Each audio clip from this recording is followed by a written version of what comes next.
करेंगे class 10th स्पर्श का। ये 5 चैप्टर सुमित्रानंदन पंत द्वारा लिखित है और ये पाठ का नाम है पर्वत प्रदेश में पावस। इसके बारे में करेंगे और इसका समरी देख लेते हैं। कवि ने इस कविता में प्रकृति का ऐसा वर्णन किया है कि लग रहा है कि प्रकृति सजीव हो उठी है।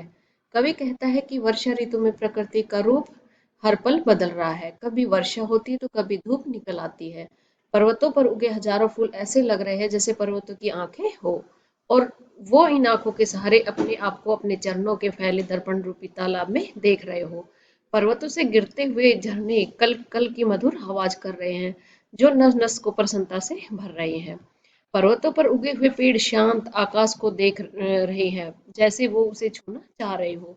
बारिश के बाद मौसम ऐसा हो गया है कि घनी धुंध के कारण लग रहा है मानो पेड़ कहीं उड़ गए हो अर्थात गायब हो गए हो। चारों ओर धुंध होने के कारण लग रहा है कि तालाब में आग लग गई है। ऐसा लग रहा है कि ऐसे मौसम में इंद्र भी अपना बादल रूपी विमान लेकर इधर उधर जादू का खेल दिखता हुआ घूम रहा है। चलिए अब पाठ व्याख्या देख लेते हैं। पावस ऋतु थी पर्वत प्रवेश, पल पल परिवर्तित प्रकृति वेश। पावस ऋतु होता है वर्षा ऋतु, परिवर्तित बदलना, और प्रकृति वेश प्रकृति का रूप। प्रस्तुत पद्यांश हमारी हिंदी की पाठ्य पुस्तक स्पर्श भाग 2 से लिया गया है। इसके कवि सुमित्रानंदन पंत जी हैं। इसमें कवि ने वर्षा ऋतु का सुंदर वर्णन किया है।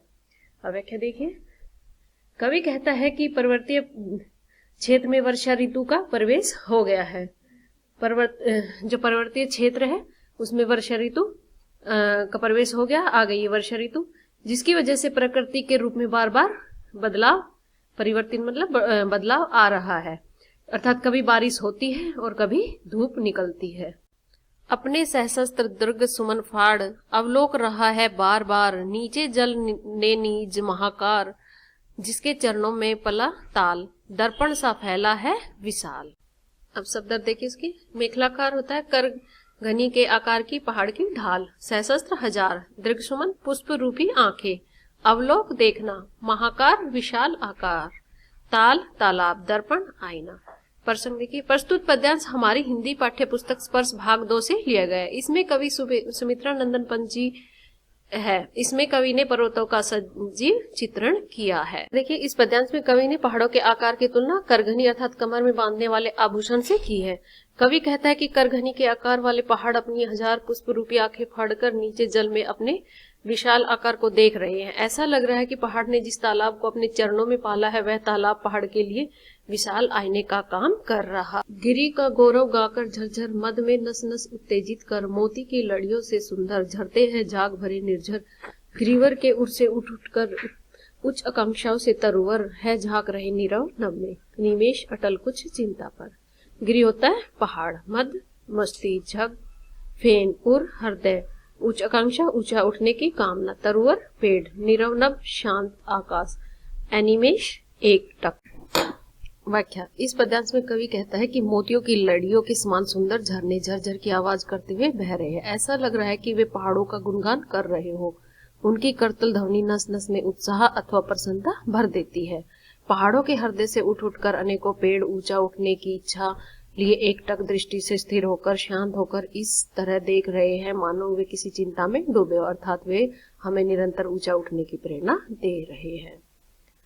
उड़ गया अचानक लो भूधर, फड़का अपार पारद के पर, रव शेष रह गए निर्झर, है टूट पड़ा भू पर अंबर, धस गए धारा में संभय साल, उठ रहा धुआं जल गया ताल, यो जलदयान में विचर विचर था इंद्र खेलता इंद्रजाल। भूधर होता है पहाड़, पारद के पर पारे के समान ध्वल एवं चमकीले पंख, रव शेष होता है केवल आवाज का रहना, भय समय होता है भय के साथ। प्रस्तुत पद्यांश हमारी पाठ्य पुस्तक स्पर्श भाग 2 से लिया गया है। इसके कवि सुमित्रानंदन पंत जी है। इसमें कवि ने बारिश के कारण प्रकृति का बिल्कुल बदला हुआ रूप दर्शाया है। व्याख्या। इस पद्यांश में कवि कहता है कि तेज बारिश के बाद मौसम ऐसा हो गया कि घनी धुंध के कारण लग रहा है मानो पेड़ कहीं उड़ गए हो, अर्थात गायब हो गए हो। ऐसा लग रहा है कि पूरा आकाश ही धरती पर आ गया हो, केवल झरने की आवाज ही सुनाई दे रही है। प्रकृति का ऐसा भयानक रूप देखकर शाल के पेड़ डर कर धरती के अंदर धंस गए हैं। चारों ओर धुआं होने के कारण लग रहा है कि तालाब में आग लग गई है। ऐसा लग रहा है कि मौसम में इंद्र भी अपना बादल रूपी विमान लेकर इधर उधर जादू का खेल दिखता हुआ घूम रहा है।